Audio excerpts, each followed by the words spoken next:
Hey everybody, so today I just want to go through some key tips for cutting a perfect one-length bob. The first thing is, I personally prefer to cut through the comb. Cutting through the comb means you're using less tension and yes, a slightly higher elevation than flat to the skin. The advantage of these things means that we are working much more to the natural fall of the hair, which means that we're not pulling the hair in a way it doesn't want to sit naturally. This gives us much more control on how the hair sits when we've completed. One thing you probably notice is I keep moving the head of my mannequin. So why am I doing that? Like just there now, why have I done that? Well, I'm moving the head so that the root area will sit unassisted to natural fall. It just comes straight down how gravity will pull it.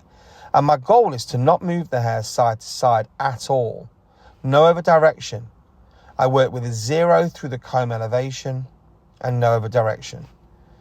Now, if we work with the head leaning forward, there's a chance the line will be too short.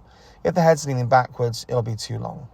The next thing is distribution. You'll notice my comb is almost parallel to the mapping section. This helps you just to keep consistency of what you're doing.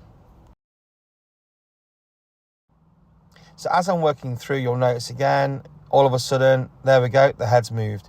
The head was moved to make sure that the root area isn't moving forward or backwards, but it's coming down by itself without over direction to natural fall. Once complete, check your balance, make sure you're happy before you move on, as your next sections expand from the center crown directly forward. Now, how we cut around the ear here is we have to reduce the tension over the ear.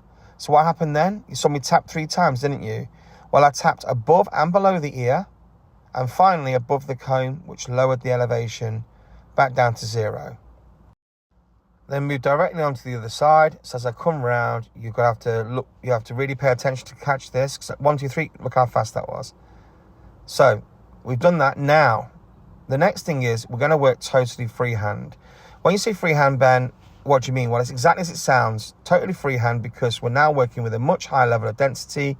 So the hair will probably spring back more if you use too much tension because there's so much hair. So we reduce the tension as we work up. Okay, here we go. I'm reversing my grip whilst I work a little bit of refining to finish off my bob.